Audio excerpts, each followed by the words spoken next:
They're not big, but they're packed. They're packed with flavor.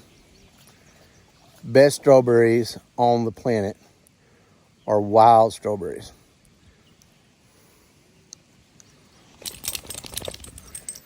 Chevy, you're wet. He just shuck off on me. Isn't that beautiful? So, today on the video, we're going to be talking about several things. Wild berries, strawberries. Number two, I broke my rib. And crazy how I did it, but I broke my rib. So I'm out of commission pretty much of getting a lot of things done. Got strawberry juice running all over my hand.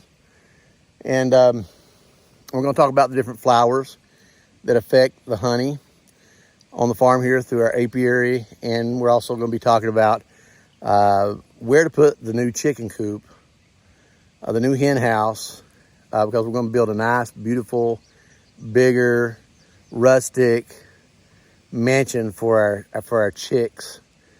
And so they'll have a nice place and a good view from where they're at, but in a convenient area away from the house. That way it doesn't attract flies, but we're also going to be talking about composting within the chicken coop.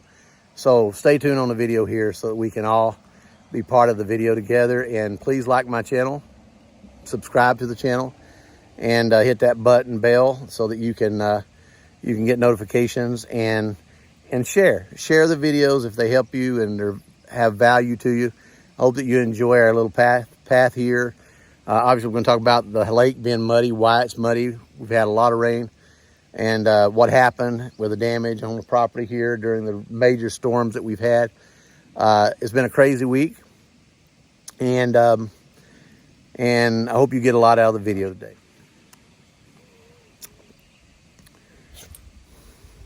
That's so good.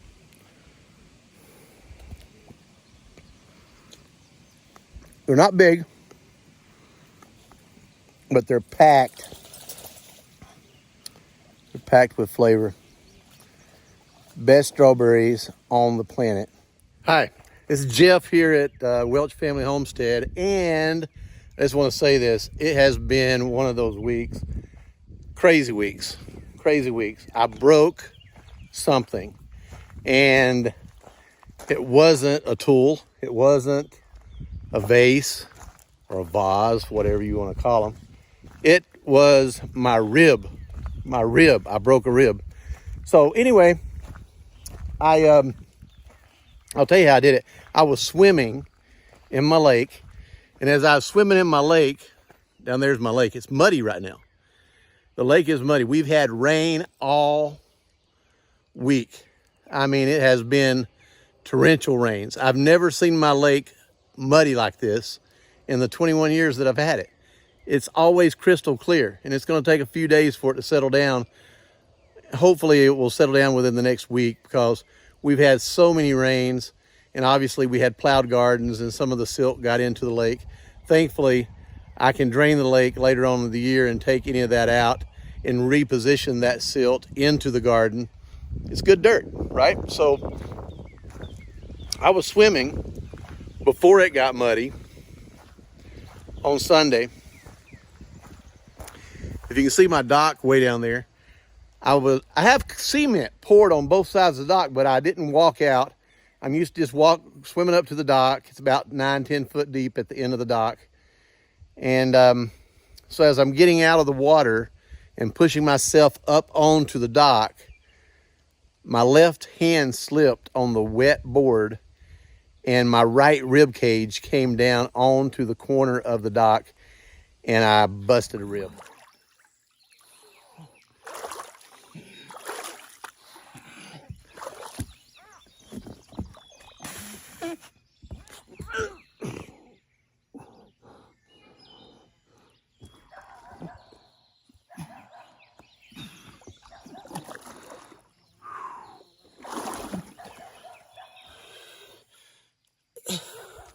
And as anybody's ever had a broken rib, you know that takes about 6 weeks to stop hurting.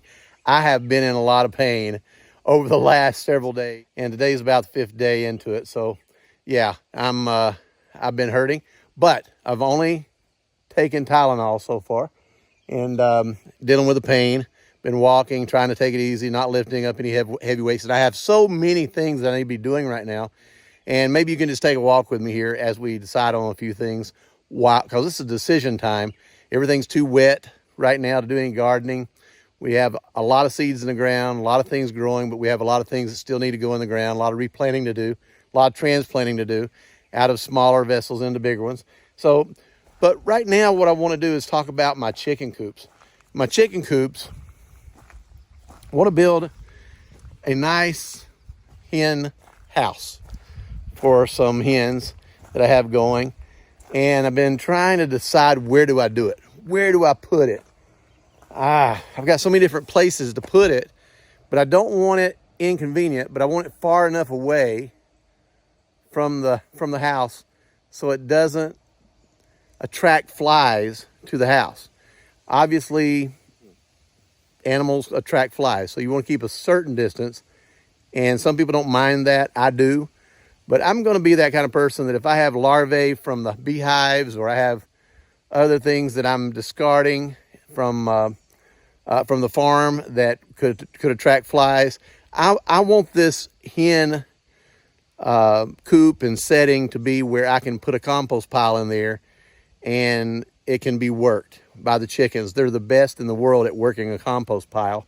So I want to have a really nice chicken coop so that we can do some videos from it and we can see all the beautiful birds and be a pleasant coop. I'm going to make this coop like a little mansion for these birds. So what I'm thinking about, I don't know if you see where my dog is down here. This is a flat road coming across this side of the hill.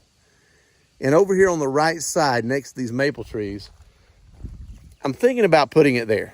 Now, I'm not saying I'm going to, but I'm thinking about it. Right here we have the shade of some maple trees, as you can see. And I do have a power line that comes through here that goes overhead, comes up my road. But we have this gravel road coming up. But I have all this flat area here. And I'm thinking this will be a perfect setting right here that I can expand if I need to. Probably 100 feet by 30 feet for a run. We can let them go out in that run, have plenty of foraging area here to do, plenty of place to put compost, and then have an enclosed section that they can go into in the evening. Whether they go in completely into the enclosure and shut a door or into a screened area, they can make, where they could do whatever they wanted to do. I wouldn't have to have a door opening and closing. I could actually set it up so that they could be inside or outside in a screened area that's screened on the roof and everything else. I want it to be a little bit more sizable than a typical chicken coop like you see in a lot of the videos and what people are doing. I want it to be a little bit larger with a few more chickens in an area in there also that if we want to actually use it as a brood for the smaller chickens to get them started, we can do that as well. So what do you think about this area right here? It's kind of giving you a ballpark of how it's laying really flat, and it goes all the way to the road here. And if I'm in the coop area here, showing you the chickens, got some beautiful Americanas, by the way.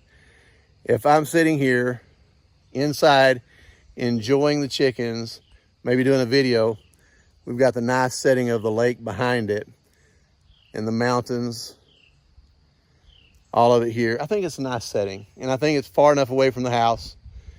And at the same time, we're going to have some free ranging where they're going to be able to walk all over the farm wherever they want to walk. But they'll be able to find their way here home. And we want to make sure the predators are not accessible to them at night. So training them to get into their area here would be convenient. If I put them further down in one of my other areas, I'm going to have to drive the tractor or a long walk down the mountain, up the mountain.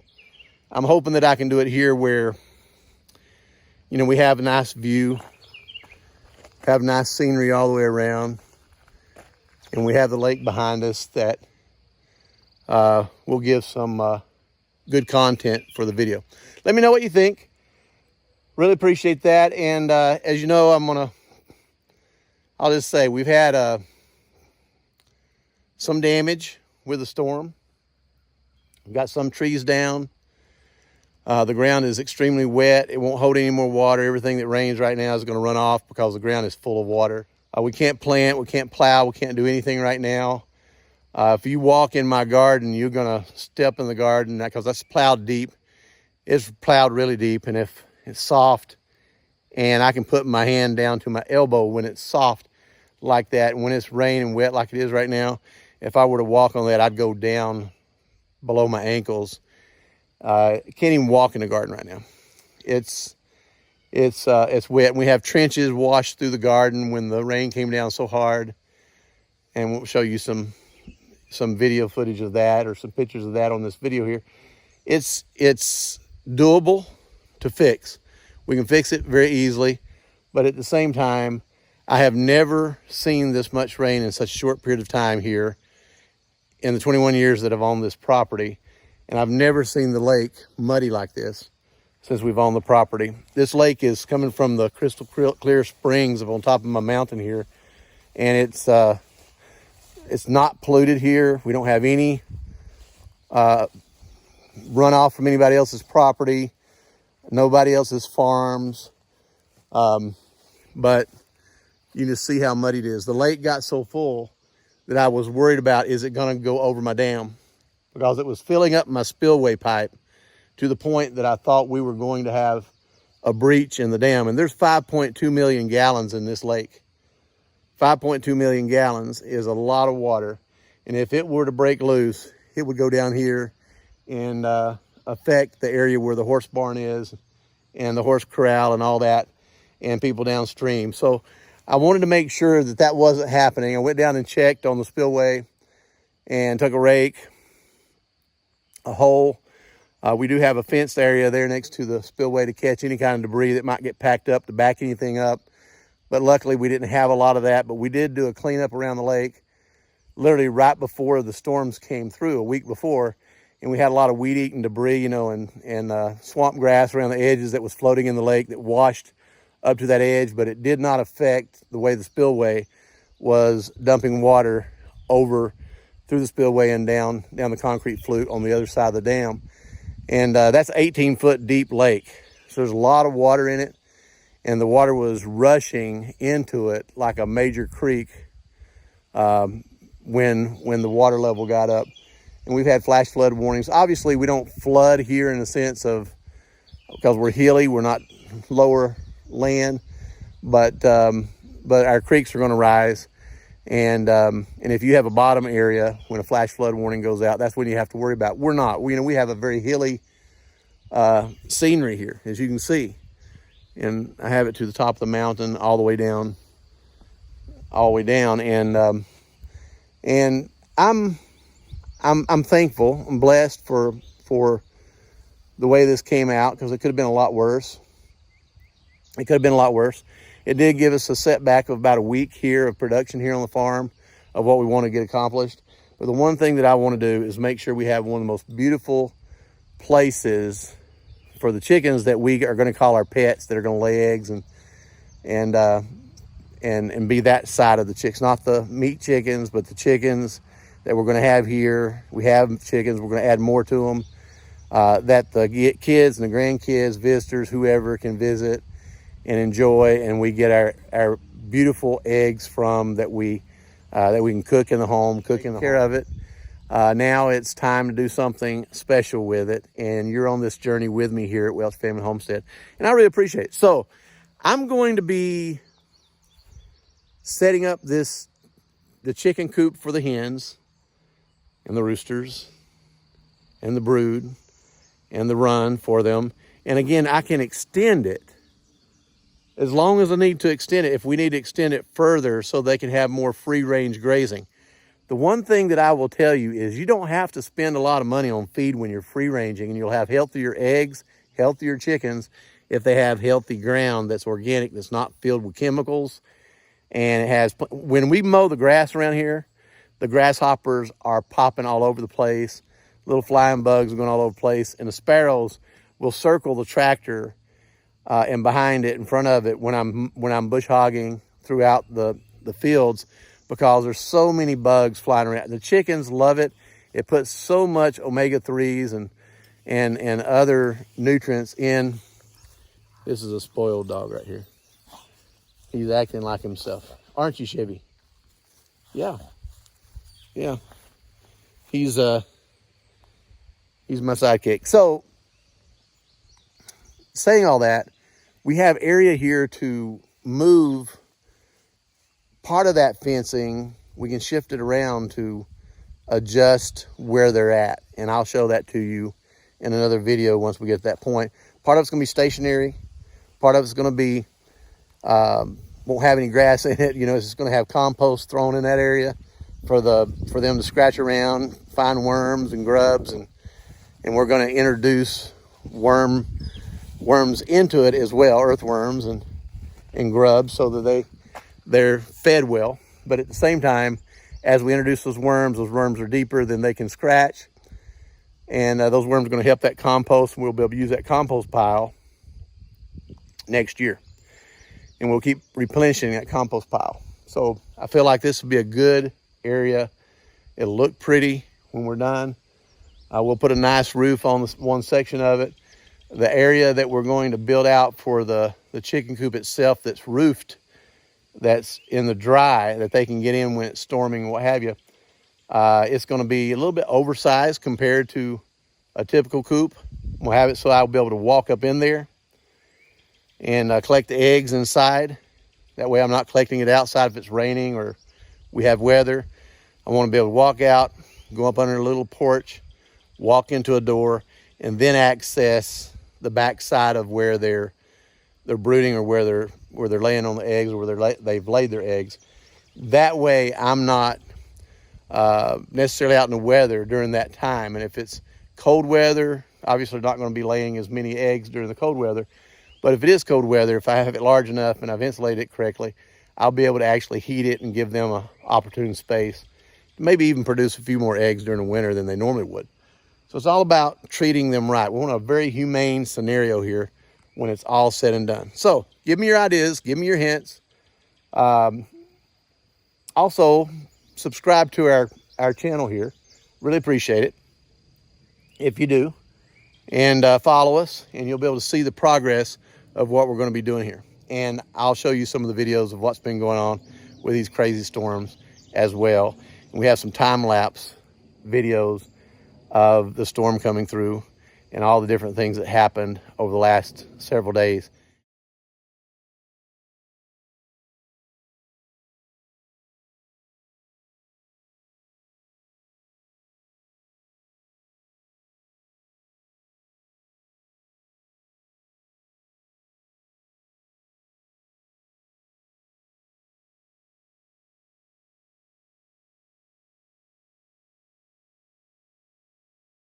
It has been weather. We still have good honey flow going on with the bees, because one of the things that we have happening right now, as soon as one thing stops blooming, we have other things blooming. We obviously have clover that's blooming, as you can see here. And you actually have honeysuckle that's starting to bloom, if you can see that. The Cherokee roses have already started making their rose hips, so they've all fallen off now. You have a lot of wild roses all over the property. And the honey is just absolutely sweet and delicious. While a lot of the honey flows that have stopped already in lower level elevations in North Carolina, our honey is still flowing nice.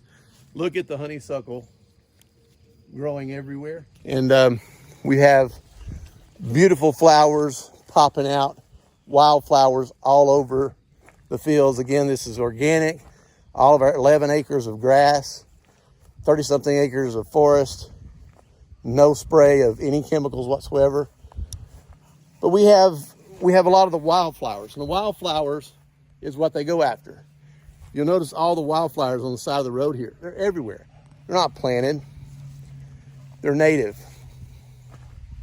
And if you have that kind of flora, one of the things that has stopped blooming, when I say stop blooming, stop pollinating right now, that has done really well for the honey flow over the last few weeks, has been the tulip poplar. Let me show here, there's still some blooms on it. As you can see, you'll see the blooms, but they're older blooms. They're not going to have as much activity but there's big trees of this, and it doesn't take much. What most people don't realize, it takes a honeybee, worker bee, has about a 60-day lifespan. That's why the queen is going to lay about up to 3,000 eggs a day to keep all that brood going. But the lifespan of a honeybee, one honeybee only makes about 1/12 of a teaspoon of honey in its entire life. That means it takes 12 honeybees their entire life to make 1 teaspoon of honey. That's a lot of bees to make a jar of honey. It takes thousands. There's about 12,000 bees for every 3 pounds of bees. About 12,000 bees every 3 pounds. But look at all the wildflowers. Look at all the wildflowers. The bees have plenty to go on. And you see it all the way down the road, all over the fields. It's like this. So one of the things that we are going to be focusing on over the next 2 years is we're going to focus on planting trees that bloom and bushes that make good honey. We're literally going to focus on planting as many as possible on the property where they bloom all the way through the end of summer. Now, we have certain trees that do.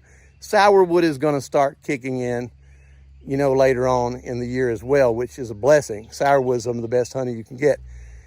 Here on this property here that I've noticed, our honey from spring all the way through fall, all through the year is going to be a nice, light, pure, almost clear honey. Absolutely just gorgeous honey. And sometimes you're going to get some dark honey because we do have mountain laurel here too. Mountain laurel can be a toxic honey, and it's not going to hurt you. I mean, all the mountain people up here, and we grew up eating it, drinking it, the mountain honey, this basically mountain laurel. It does have a stronger taste. Most people don't like to sell it, but at the same time, it is toxic if you eat too much of it. Obviously, I'm not going to drink a quart of honey in one day, but I do love honey, even if it's the dark honey. We just got accustomed to it growing up. But you don't want to ever try to sell it.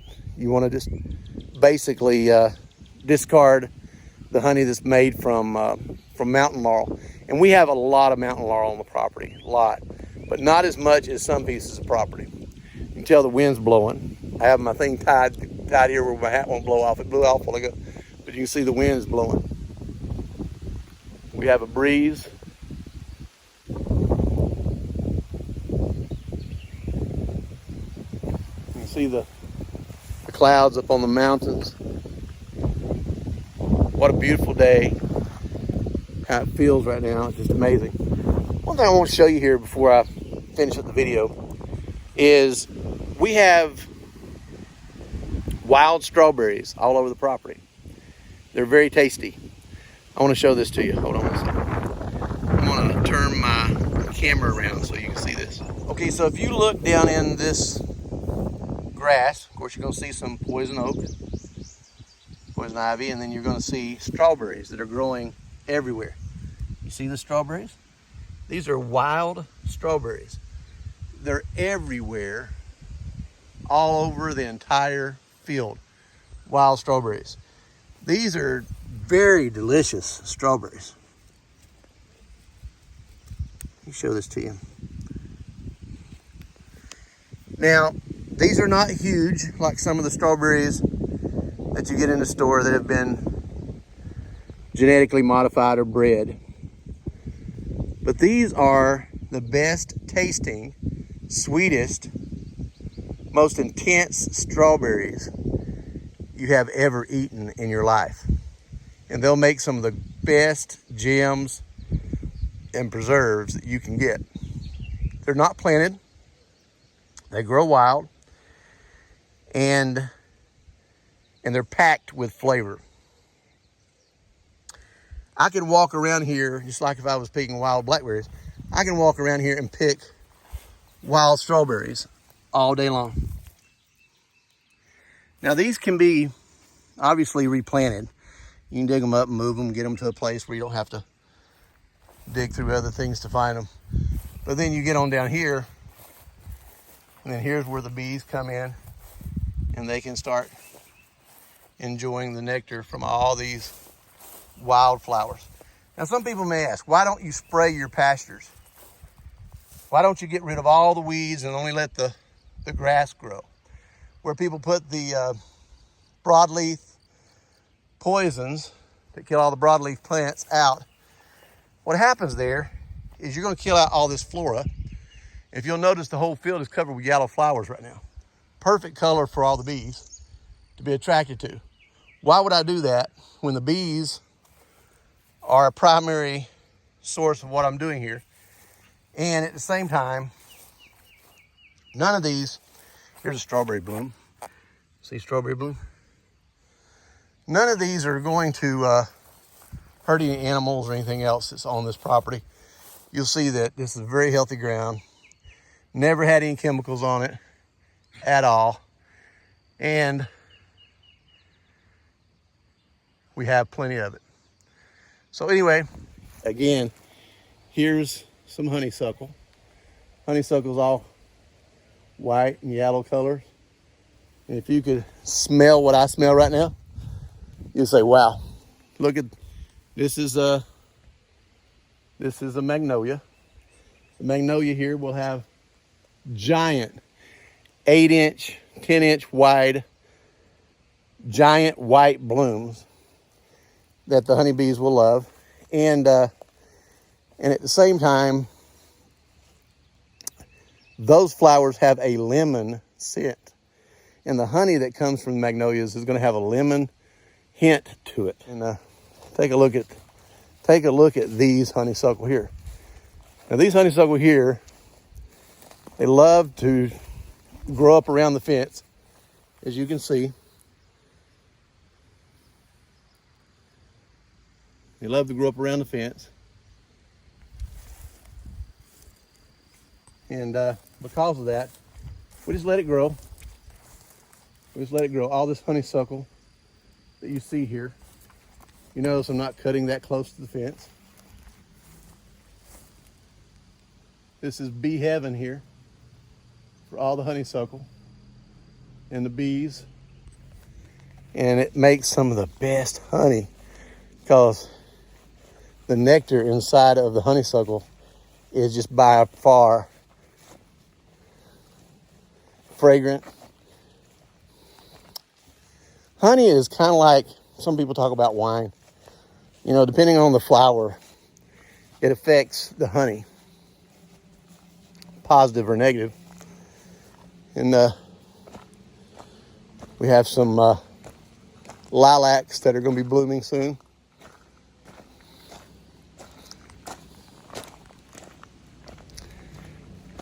We've done some walking here today, haven't we? I was way up there. We've been cleaning up around the lake. Look at the water coming out of the spillway.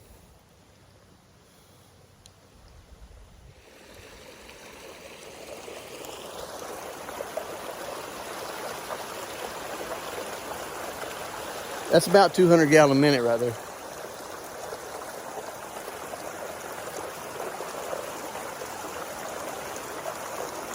It's a lot of water coming out of the lake.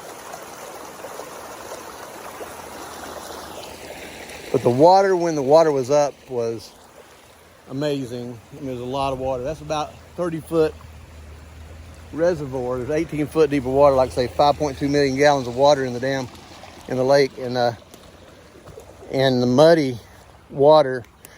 Again, I'm just going to assume that from the freshly plowed gardens earlier, that's where the silt came from. It's going to take a few days for it to settle down. And you can see here where I have the water going into the spillway pipe. And it goes right across here. I guess you can see that. Right there's the spillway pipe. You'll notice I put a fence here. The fence here keeps the debris from getting into the spillway pipe and stopping it up, because if it does, it's going to push over the dam and wash it out, and it's going to break the dam. It's earthen dam. But the water table is up. Got an old dock I built a long time ago. The water is almost to the top of the dock still. Hasn't gone down. Got a float out there that's blown off the dock.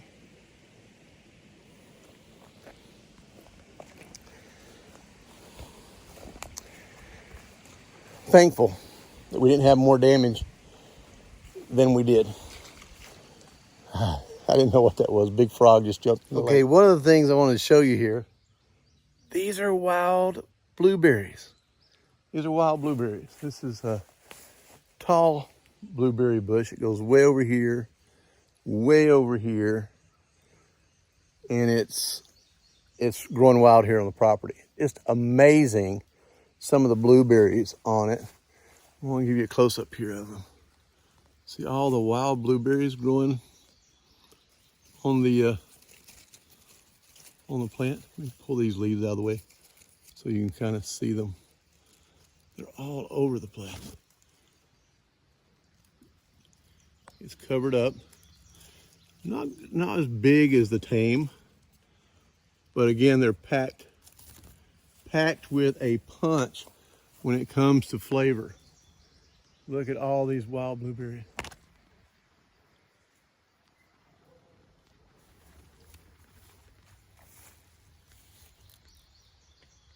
So we have what we call wild huckleberries. It's similar to a blueberry. Very short laying plant on the ground. They're not tall. The wild blueberries are the ones that grow like this. They're very tall. There's thousands of blueberries on this one. And I know where the culprit was of the mud coming from my garden into the lake. You can see where it has washed through the grass here. And the mud has washed into the stream and come straight down through here in this wash. And it entered into the stream right over here. The stream is about 6 feet wide right here, going into the lake. Obviously it was coming through with a rush, so it didn't just all go into the lake, but it settled, a lot of it settled into the grass up through here, which the grass kind of created a silt fence to keep it from going into the lake quite a bit, which was good. Okay, so that's good. And but I can see that the mud came through here, and it came all the way down through here. This is a campsite, one of the campsites we have on the property. When guests want to come and camp out, this is where they camp out. But I see a lot of silt that's stuck in the grass, which is good. That means a lot of it didn't go in the lake. It went in the grass. Let me show you what I'm talking about. This is the silt that was washed out of the garden. We had a lot of silt come in here and get into this clover and the grass, which thankfully, we got this field the size of 2 football fields here that caught a lot of the runoff.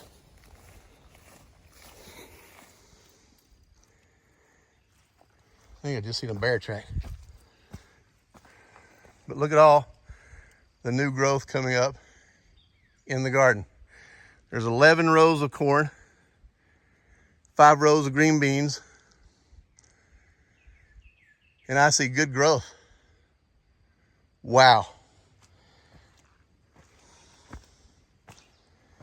When I put the corn and the green beans in the ground, we had a week of drought.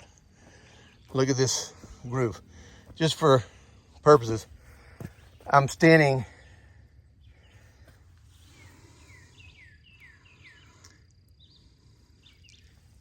that's how much erosion on the lower portion here. I'm gonna leave it. That way if we have another rain, it'll come down the same groove. You can see where the plow marks. Look at the corn. The corn coming up. I'm walking in the canyon. Part of farming is that you're gonna have things happen. Here's some green beans. Look at all the green beans popping up. 1, 2, 3, 4, 5 rows. All of these are runner beans. So all these will be staked to climb. So we have staking to do down through here. We got some really good green beans. I have them behind me and I have them in front of me. You can see where these rows, the way I have it cut cross. The hill goes up this way. So I'm cutting the rows this way.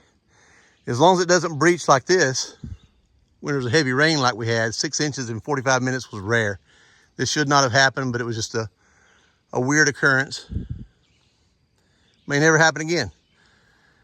But cutting the terraces this way in your rows causes, if any silt's moving, it keeps them, just like you see the silt caught in these rows. That's good healthy soil that gets caught in between the rows. If you notice right in here where the dirt's darker, all this has been mixed with biochar. Kind of like a crushed up charcoal, natural. And we're doing a test this year in this area here compared to that part back this way. How much, you can see the black in the soil, chunks of charcoal, which is really great as far as holding moisture in and also holds nutrients in, natural fertilization in. Green beans are doing really good. I planted the green beans and the corn at the same time, and we have beautiful, beautiful growth. And yes, we'll probably have corn and beans growing up down in the bottom where they've washed out, where the seeds washed out in the groove up through here. Okay, so the bees are doing good here today. All of them are good and active after the storm. As you can see, they're on their way out, going to get their nectar. And very happy to see the activity happen like it is. I'm not going to get really into their line of path much here today. We're done with the tour, and hope you got something out of it, even if it's just watching what I go through. Sometimes it's mistakes I make that make you better, and that's what we're going to do. Is we're going to reveal the things to do right and the things to do wrong. I know it's going to have a late season because this year we did a virgin garden that was a pasture area, and I wanted to plow it a lot of times between the weed growth to kill out potential weeds. Not going to kill out all the weeds, but we were able to probably plow it 40 times, which allowed us to almost turn into compost through the winter and through the spring, and planted late. But we can have a late harvest. It was a big garden. Because of that, timing and the purpose of what we did it for, we put ourselves into risk of a couple of hard rains. We had one rain come through 6 weeks ago and did the same thing, but not as bad.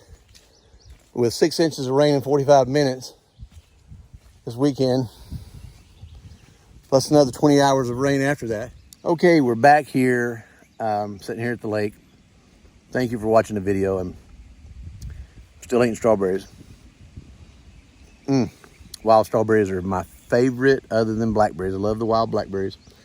The thing that I want to say to you in regards to the Welch Family Homestead is we're real, and we won't spread the word, spread the passion, spread the addiction of doing your own backyard farming. You don't have to do it on the scale that we're doing it, but we want people to grab hold of the fact that right now, and we're not trying to spread fear. That's not our goal. We don't want to be part of that. It's not about spreading fear, but we are going through some times. It does look like it, that food shortages are a major part of the conversation, not just here in the United States, but globally. But especially here in the United States, you wonder why. Why is it all happening? But we don't need to spend our time on the fear. And I'm just saying that we need to spend our time on solutions. I was thinking this way before they were talking about food shortages. I was thinking this way 20-something years ago. And because any time that you can place the control back into your own hands instead of someone else's hands or monopolies that keep taking over.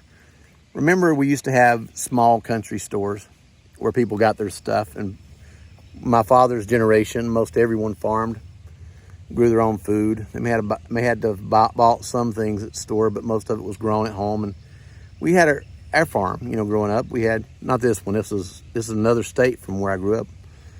But when I grew up in Georgia, we had a nice farm. When I say a nice farm, we had chicken houses. We had probably about 30 to 40 head of cattle. Wasn't a large cattle herd, but it was enough to take care of us and enough to sell a few off to make sure it covered the cost. And we had a few pigs that we raised out every year for our own consumption and consumption by some of our relatives. We had everything that we needed. We had rivers around us. We want to go fishing. So our meat sources were plentiful. Our freezers were always full of meat. I mean, if we may not have had a lot of money growing up, but we had food. And we had a large garden. We grew all of our food in our garden. We might have, when we bought things at the grocery store, it was mostly just junk or seasoning. It was not the need stuff, because need stuff was in mason jars where my mother had canned the vegetables or the freezer where things would have been frozen. We really didn't have the need to go to the grocery store other than seasonings or sugar and salt and things like that. So saying all that, I couldn't wait to escape. When I was 16, 17 years old, I said, I'm going to get out of this. When I reach 18, I'm going to move out, go to a different life, and I did. And now, I remember when I was back in my 40s, which was over 20 years ago, it clicked in my mind. I said, there's a lot of instability, especially around 9/11, things happening. I said, things are not like they used to be. And immediately I began thinking, why are all these small mom and pop stores in every little town, in every major city, closing down? It's because a lot of these large companies we're swallowing them up. They were just taking advantage of the situation. And I mean, did it help the towns? It put the mom and pops out of business. It might have helped some people in the town because maybe some of the groceries or some of the items in the grocery stores might have gotten a little cheaper by buying them at places like Walmart and Kmart, and maybe when you're talking about lumber and other things like that, imagine how many mom and pop family owned lumber companies and hardware stores went out of business when companies like Home Depot and Lowe's come into the area. So these large conglomerates, grocery stores, building supplies, hardware stores, lumber supplies, farm stores now, even the same way. You've got, I'm not here to bash these companies. That's not what it's about. I mean, but I go to Tractor Supply like everybody else does and try to shop when I can. I love to go into Tractor Supply. I go into Lowe's. I go into Home Depot. And But you know, the fact is the fact. When you talk about the grocery store, that's one area you can make a change. You don't have to get everything from the grocery store. Has been bought out. The mom and pop's out of business. And you've got just a few chains, grocery store chains, that control the grocery market. Then you have certain monopolies that control the food going into those grocery stores. And you have certain conglomerates and monopolies that control how those foods are grown. And many of them, most of them are grown with a very toxic environment. And as you know, I love my bees, love my honeybees. And part of the thing about the honeybees up here on these Appalachian mountains, where I'm so far away from any chemical treated anything, because bees have about a 3-mile radius that they're going to work their nectar. I wanted to be in a place so that when the bees are working here, I don't have to worry about them being affected by poisons that are placed on gardens. Are placed on industrial farming. My bees don't have access to any of that, which helps the healthiness of the hive. The hives can grow faster and healthier, and I can keep it organic here.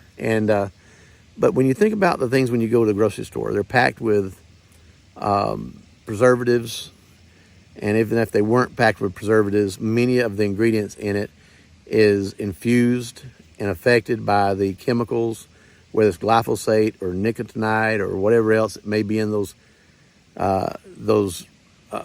edibles that you're eating from the grocery store.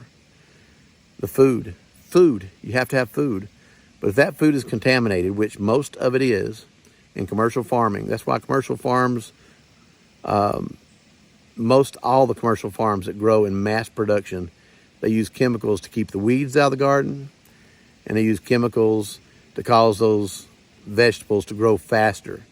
It doesn't make the vegetables better, but it makes their work easier because they don't have to focus when they're doing harvest with machines of any of the weeds and the seeds and stuff from the seeds contaminating the crop. It doesn't matter if the poisons contaminate the crop according to the USDA standards, which is sad that the USDA doesn't have any standards in regards to that, or the FDA, either one. And even during the time that President George Bush was president, they lifted a lot of the restrictions, even on organic certification. Even though we're getting the farm here into that organic registration process, a lot of the requirements of that has been lifted back as far back as when George Bush took office. And one of those is the fact that just like it takes about 2 or 3 years to get your registration done. You hire a consultant, you bring them in, you pay them, they go through the process, you got to go through all the paperwork to get all of it done, testing, everything for that 3-year process. Remember, there's a reason for that 3-year process, because during George Bush's administration, part of the decision that was made by the FDA and the USDA, the whole point there is that if you had farms, which so many out there that had used DDT and they used glyphosate and a lot of chemicals that will be in that dirt forever. And a lot of the products coming from Mexico, same way. It may be cheap when you get it from Mexico, but doesn't mean it's not infused with the poisons that are DDT in the ground, causes cancer, glyphosate that is still being used, made by Monsanto, that is dangerous to your health, still being used. All these, glyphosate, by the way, is basically Roundup. And they're genetically modifying the seeds to be able to manage that to the point where the Roundup doesn't kill the plant. Because why? Think about it. Why did they GMO, genetically modify, those seeds to be able to handle that, and the plants to be able to handle glyphosate? Because it's a weed killer. If they didn't do it that way, then the plant couldn't absorb that poison and live. So that should tell you that the plants that are absorbing the poison, because they're genetically modified to absorb that poison, therefore that poison is going into that plant and it doesn't kill it. That's why they genetically modify the seed and the plant. And then you're eating that poison that they're spraying on the crops that doesn't kill that plant because it's been genetically modified to be able to be immune to it. So that genetic modification is not necessarily what's hurting you. It's not the GMO that's hurting you. It's the GMO. It's the reason they're doing the GMO, the genetically modifying of that plant, that's hurting you. Every plant, vegetable that we eat out of gardens, almost all of them have been genetically modified to some extent from the original version. You remember I was eating some wild strawberries in the video here today. As I was eating those wild strawberries, the strawberries that you eat today have been genetically modified, bred, crossbred, just like you would an animal. They'll crossbreed them with a version of that plant that's, hey, we had some that came out bigger. Let's use that to breed with when we pollinate, and let's keep creating a bigger strawberry, and eventually you have a bigger strawberry. That's genetically modified. That kind of genetic modification doesn't hurt you. But the genetic modification that is on the negative side, it's not that the DNA of that genetic modification is hurting you. It's that the modification has been done for a reason. It's not modified so it's just, they're not modifying it just so they can make it pretty. They're modifying it so it is a strain of seed and a strain of plant that has been bred to be immune to the poisons they're putting on it, so it can absorb those poisons while that poison is being sprayed, whether for fertilization, whether for pest control, or whether for weed control.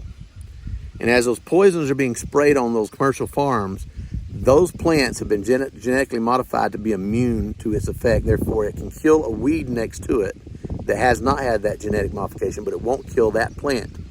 The part that you need to be concerned with when something doesn't say non-GMO, that's where that GMO or non-GMO label comes from. Most all food in your stores, plant-based foods in your stores, have all, really, technically are GMO. But the ones that say non-GMO are the ones that are not genetically modified to absorb and collect poisons and live. I want you to hear this part. Very important. Buy non-GMO. Buy organic if you can. Buy organic, non-GMO every time you possibly can. Your health will be better. Your body is not made to absorb these chemicals. It is dangerous. It causes cancer, very carcinogenic. It's no wonder we have so many cancers in our world today. 1 out of every 2 women is going to get cancer. 1 out of every 3 men is going to get cancer. Those statistics are facts. And the reason that is because our system called the FDA and the USDA has protected the chemical companies, because the chemical companies have that control over the farmers. Again, we're talking about conglomerates. So the whole point here is get free from the monopolies, grow your own food, grow it clean. I use things like you can use bone meal, blood meal. You can use worm castings. You can put a lot of nutrition in your dirt and soil by composting and making sure you have all those biological activity that's on a natural level to cause everything to grow. You see all this flora, it grows naturally. It doesn't need fertilizer because it's got natural compost that's being built up every year when the leaves drop, when the needles drop from the trees, when everything takes place. It just keeps building itself up, and it's been doing that for thousands and thousands and thousands of years. If you do your garden the same way, and I'm not talking about necessarily going to the back to Eden method of gardening, you're welcome to do so. I'm talking about if you feed your garden with compost and also subsidize it with natural organic fertilization, you will have a healthy crop and you'll have healthy food coming into your home, and you'll be very confident when you hand your child something to eat that you know it has not been contaminated with poisons. One of the most saddest, disturbing things that I used to say to my kids when they were growing up, and my oldest child's 42 years old. I never will forget. It keeps running in my mind how many times that I probably said to them, wash that off before you eat it. Wash the poison off before you eat it. Wash the poison off before you eat it. I don't know if you've said that before to your kids, but you notice I'm picking up wild strawberries here out of my grass. I'm not having to wash it off. I'm not worried about it. I pick things up all the time here, all over the property that are wild blackberries, raspberries, strawberries, things out of the garden, different things that are growing around here. There's no need to wash it off. There's no poison on it. There's no contamination. It's natural, and it's probably cleaner than I am. So let's take in consideration the decisions that we make, and let's make a difference in the world by making a difference in the way that we live. Let's get away from what we can do ourselves. You can grow some of your own food. Even if it's just a portion of it, it will make a big dent in your pocketbook, and it'll make a big dent in your health to make sure that you live longer, prosper, and be in good health. God bless.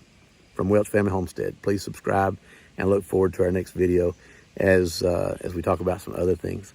And thank you all for your prayers for me, because you know I am hurting right now with my broken rib, and I'm trying to act like I'm not, and that's okay. We got through this video, and it's been a few days since I've done a video, and I apologize for not posting one for the last 5 days. It's just that I've not been really where I could. Have a good day.